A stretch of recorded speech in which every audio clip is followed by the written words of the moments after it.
There are moments in wildlife rescue when you realize that everything you've trained for, everything you've experienced, comes down to a single decision that will either save a life or end your own. I'm Marcus Thompson, and in my 15 years leading wildlife rescue operations across East Africa and Asia, I thought I'd faced every dangerous situation possible. But what happened in the remote forests of northern India 6 months ago tested every limit of courage I thought I had. And honestly, it's a miracle I'm here to tell you this story. The emergency call came through our international rescue network at 11:47 p.m. on a moonless Thursday night. The voice belonged to Rajesh Kumar, a forest ranger from the Corbett National Park, and I could hear something in his tone that made my blood run cold even before he spoke the words that would change everything. "Marcus," he said, his voice breaking with emotion, "we have a situation that requires your expertise immediately. There's a Bengal tiger, a magnificent male, and he's been caught in an illegal bear trap for at least 18 hours. He's losing blood, and we're running out of time. When you hear that one of the world's most endangered apex predators is slowly dying in agony because of human cruelty, you don't hesitate." I caught the first flight to Delhi, then drove through the night to reach the coordinates Rajesh had given me. But what he hadn't told me over the phone was that this wasn't just any tiger.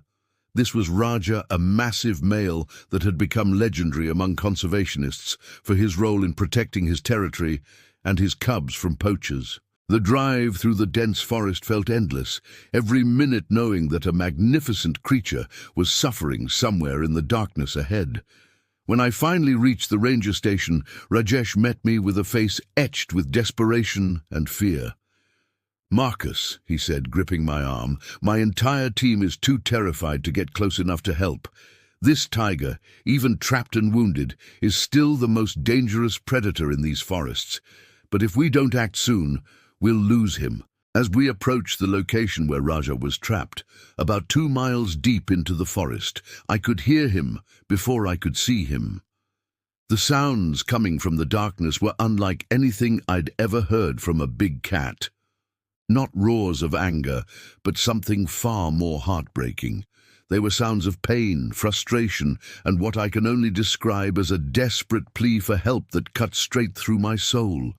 When we finally reached the clearing where Raja was trapped, what I saw in the beam of my flashlight made my hands shake with rage and determination. There, in the center of a small opening between the trees, was the most magnificent Bengal tiger I'd ever encountered. He had to weigh at least 450 pounds, with a coat that gleamed like burnished gold even in the artificial light, and muscles that rippled with power despite his current predicament. But wrapped around his left front paw was a bear trap that was clearly designed to kill, not just capture. The steel jaws had clamped down with such force that I could see they'd penetrated deep into the tissue, and the ground around him was dark with blood that had been flowing for hours. The trap was chained to a massive tree, giving him only about 6 feet of movement in any direction. What made the situation even more tragic was that Raja had clearly been fighting the trap for hours, probably since the previous evening. The earth around him was torn up from his desperate attempts to free himself, and you could see claw marks on nearby trees where he'd tried to use leverage to break the chain. His eyes, those incredible amber eyes that tigers are known for, were filled with a mixture of pain, exhaustion, and wariness as he watched us approach. Rajesh stood behind me, his voice barely a whisper. "Marcus, even my most experienced rangers won't get within 50 meters of him. Trapped tigers are unpredictable, and Raja has every reason to see humans as enemies right now. How are we going to get close enough to help him without getting killed in the process?" That's when I made the decision that would either save Raja's life or end mine. I told Rajesh to stay back with the tranquilizer equipment as backup, but that I was going to approach Raja alone, without sedation, and attempt to free him while he was conscious and aware. The reasoning was simple. Sedating a tiger that had already lost significant blood could kill him, And besides, I needed him alert so he could understand that I was trying to help, not harm him. I began my approach slowly, talking to Raja in a calm, steady voice, even though every instinct in my body was screaming at me to run.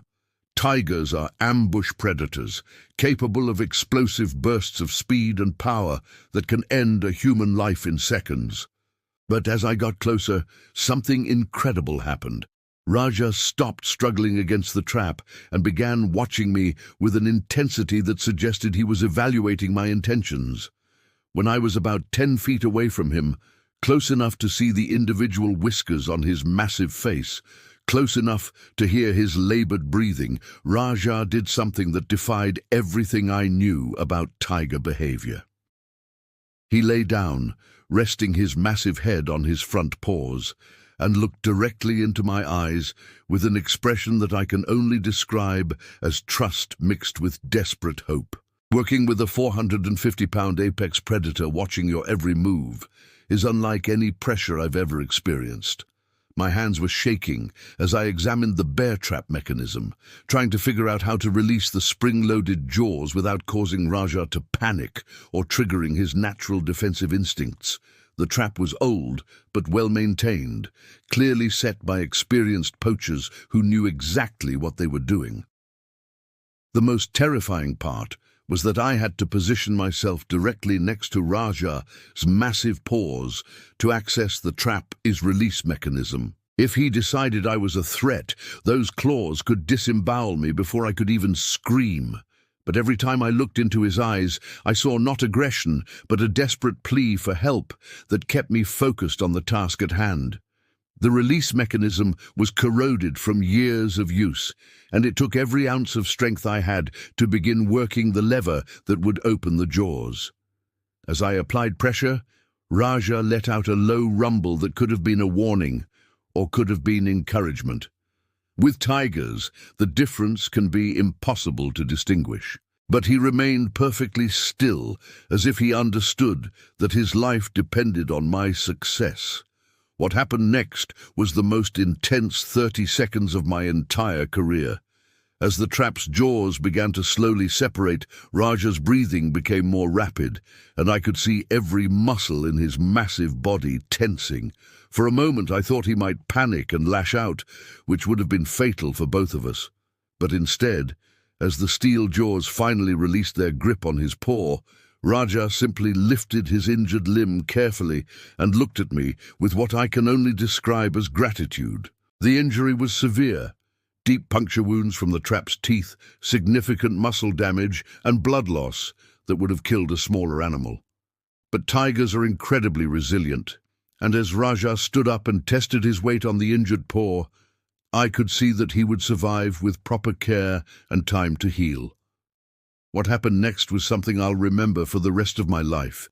Instead of immediately disappearing into the forest as I expected, Raja stood there for several long moments, looking directly at me. Then, in a gesture that defied every scientific explanation I could think of, he approached me slowly and gently pressed his massive head against my shoulder for just a few seconds before turning and limping away into the darkness. I sat there in that clearing for almost an hour afterward, shaking from adrenaline and the realization of what had just happened. Rajesh found me there, staring at the bloody bear trap, trying to process the fact that I'd just had a moment of genuine communication and trust with one of nature's most powerful predators. We've been monitoring Raja through camera traps for the past 6 months, and I'm thrilled to report that he's made a complete recovery. His paw healed perfectly, and he's back to patrolling his territory and protecting his family. More importantly, the trust he showed that night has convinced local authorities to increase anti-poaching efforts in his area, potentially saving countless other animals from similar fates. That night taught me something profound about the intelligence and emotional depth of big cats, and about the incredible capacity for trust that exists even in the most dangerous wildlife encounters. It also reinforced my belief that sometimes the most heroic thing you can do is simply refuse to let fear prevent you from doing what's right. I want to hear from you in the comments below. Have you ever had a moment of unexpected connection with a wild animal? Or maybe you've witnessed an act of trust between humans and wildlife that changed your perspective on conservation. Share your stories with our community, because these experiences remind us why protecting endangered species like Bengal tigers is so crucial. And if this story moved you like it still moves me, please hit that like button and subscribe for more incredible rescue stories from the world's most remote wilderness areas. Because sometimes the difference between extinction and survival comes down to a single moment of trust between two very different species and the courage to act when everything is on the line.